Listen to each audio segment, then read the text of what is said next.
आजम, शहीन शाह अफरीदी और मोहम्मद रिजवान के बारे में एक दफ़ा फिर से पीसीबी ने बहुत ही बड़ा एक्शन लिया है। उसके अलावा नसीम शाह का कॉन्ट्रैक्ट कैंसिल होने के बाद नसीम शाह के लिए आई है एक अच्छी खबर। मोहम्मद नवाज के लिए बहुत ही बुरी खबर सामने निकल कर आई है। सबसे पहले हम बात करते हैं पाकिस्तान क्रिकेट की। 2024 के वर्ल्ड कप में नाकाम परफॉर्मेंस और ग्रुपिंग की वजह से पाकिस्तान क्रिकेट बोर्ड ने बहुत ही सख्त एक्शन पाकिस्तान क्रिकेटर्स के लिए थे। जैसा कि बहुत से पाकिस्तानी क्रिकेटर्स जिनको फ्यूचर में पाकिस्तान टीम में खिलाना है, जिनमें बाबर आजम, शाहीन अफरीदी, मोहम्मद रिजवान, नसीम शाह जैसे खिलाड़ी हैं, जिन्हें कोई भी एनओसी किसी भी लीग का नहीं दिया गया। इनके कॉन्ट्रैक्ट जो हैं वो कैंसिल कर दिए गए कि आप किसी लीग में नहीं खेलेंगे। उसके बाद पाकिस्तान के असिस्टेंट कोच अजहर महमूद और जो कि बॉलिंग कोच भी हैं, उन्होंने पीसीबी को एक जो है अपना एक्सपीरियंस के लिहाज से एक मशवरा दिया कि आप जो है बाबर आजम को कॉन्ट्रैक्ट जो होते हैं सेंट्रल कॉन्ट्रैक्ट, जो कि पाकिस्तान के 3 खिलाड़ी ही सेंट्रल कॉन्ट्रैक्ट में ए लिस्ट में आते हैं, जिसमें बाबर आजम, शहीन शाह अफरीदी और मोहम्मद रिजवान हैं।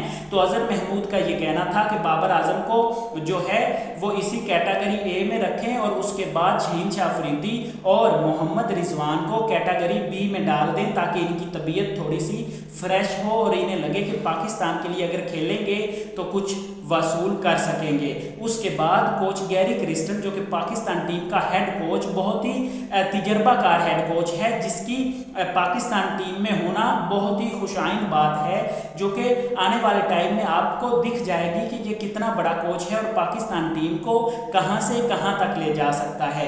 कोच गैरी क्रिस्टन से जब ये मशवरा किया गया कि क्या शहीन शाह अफरीदी और मोहम्मद रिजवान को सेंट्रल कॉन्ट्रैक्ट में कैटेगरी बी में डाल दिया जाए ए से निकालकर, तो उसके जवाब में जनाब गैरी क्रिस्टन ने ये कहा कि ऐसा हम नहीं कर सकते।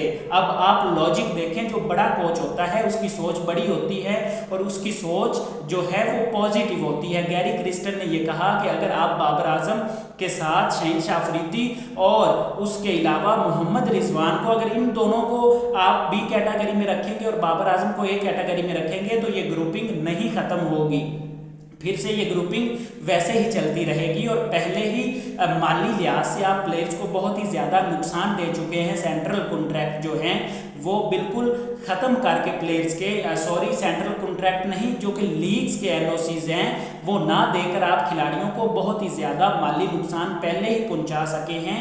तो अब अगर आप ये करेंगे कि आप जो सेंट्रल कॉन्ट्रैक्ट लिस्ट है उसमें ए कैटेगरी से इन 2 बड़े खिलाड़ियों को अगर बी कैटेगरी में डालेंगे, तो ये उखाड़ बिछाड़ जो है वो ज़्यादा होगा कम होने की बजाय।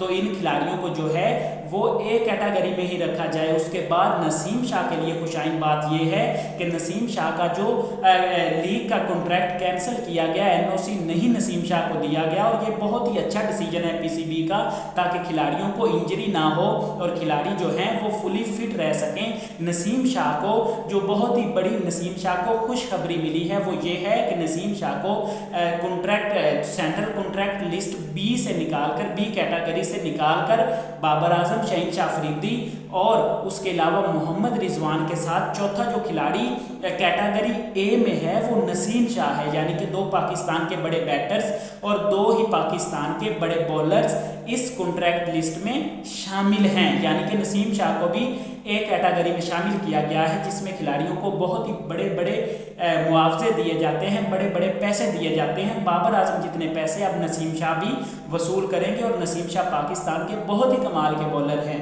उसके अलावा मोहम्मद नवाज, जो कि पिछले 3-4 सालों से बाबर आजम की लीडरशिप के अंदर सबसे अहम खिलाड़ी करार दिए जाते थे, और जिसे बाबर आजम ये कहता था कि आप मेरे मैच विनर हैं, उन्हें कहीं दूर दूर तक कहीं भी नहीं रखा जा रहा।